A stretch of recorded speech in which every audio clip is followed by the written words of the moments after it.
A new independent report details widespread systemic problems at Fort Hood, Texas, including a culture that allows sexual assault in the ranks. It was ordered after the murder of Army Specialist Vanessa Guillen. The report led to the removal or suspension of 14 commanders. Nick Schifrin has the details. It's a report the Secretary of the Army says goes beyond one base and one person. This report, without a doubt, will cause the Army to change our culture. The independent panel found Fort Hood's command ineffectively implemented the military's Sexual Harassment Assault Response and Prevention Program, or SHARP, left serious crimes unaddressed, and ran an inefficient Criminal Investigations Division.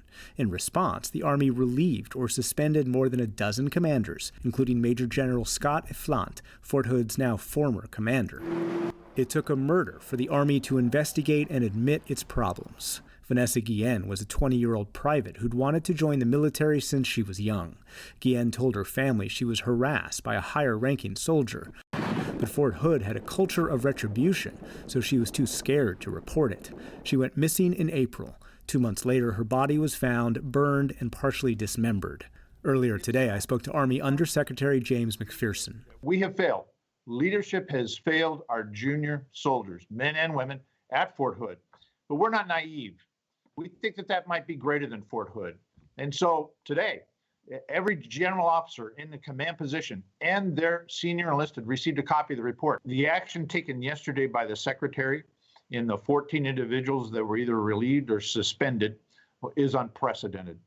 The Army has never had that wide a swipe, if you will, of holding senior members accountable in its history.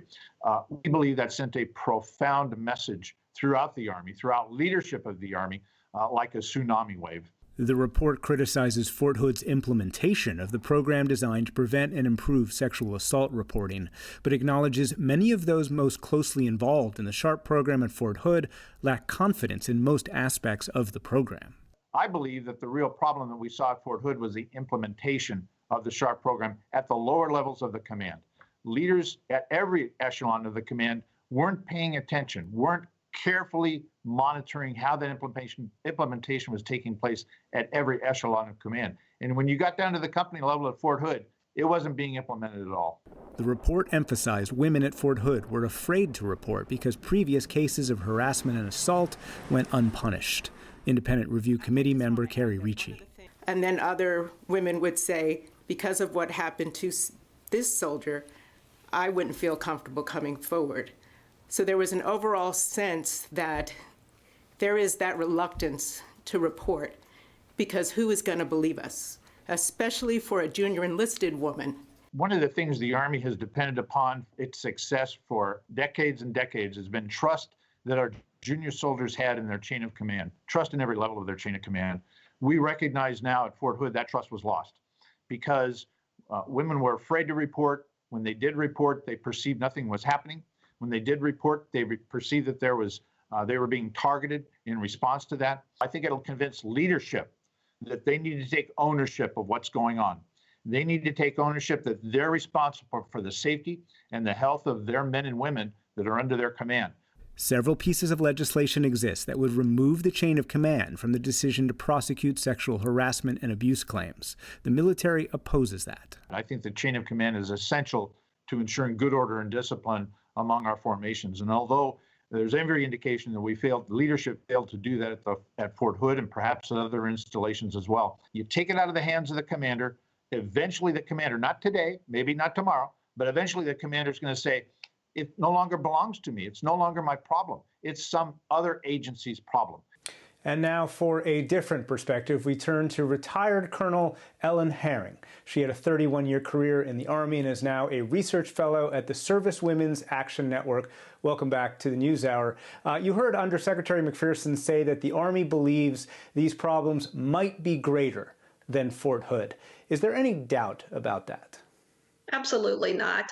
And I think that disqualifying it like that is just very narrow-minded. We've known about these problems since 2014 when Congress first started making the Army document the problem of sexual assault in the military. This is not new. And as recently as 2017, a RAND report pointed specifically to Fort Hood as being a significant problem and the base with the highest rates of sexual harassment and sexual assault across the Army. And so yesterday we heard the Army Secretary say that the report identified things that we had not seen previously. As you just said, you've been following this for years. Hasn't the Army known about these problems for that many years? Absolutely. And the idea that this is unknown is absurd to me. Not only has an organization like mine was created in direct response to these problems, but women have been telling their stories for decades. This dates back to my time before I even joined the Army in 1979. Certainly we experienced these problems throughout my entire career, but it was more recently that it's been brought to the fore by mostly women who have challenge the existing status quo across the services. And there have been just subsequent series after series after series of these scandals across the military services and certainly in the Army. It's absurd to characterize this as something new. In response to this report, the Army has suspended or relieved 14 commanders. Is that sufficient? No, but it is certainly one of the first times that they've actually done that. And it will send a strong message. But I was very upset by the relief of 14 people just local to Fort Hood that included enlisted men. First of all, this is a broad systemic problem that should be carried by the officers who lead those enlisted men. To relieve enlisted men, to me, that's shirking the responsibility at the highest levels. I'd like to see senior commanders relieved. The Third Corps commander was not relieved. In fact, only his deputy was relieved. The previous Third Corps commander, where all these problems developed, not only is he not being considered for a sanction or punishment, he's now gone on to another star. So commander after commander after commander has had this problem at Fort Hood. None of them have addressed it. And instead, it's usually a stepping stone to another star. Let's talk about the military's sexual assault program designed to increase reporting and prevent sexual assault. You heard Undersecretary McPherson say the problem is the program's implementation, not the program itself. Do you agree?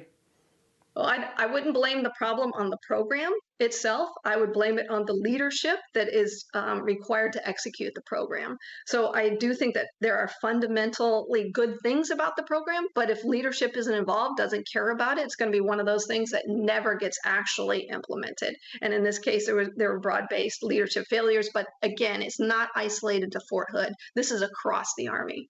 When it comes to solutions, you heard Undersecretary McPherson say that keeping the chain of command in the investigation process keeps commanders accountable. Do you think that the investigations process should be removed from the chain of command?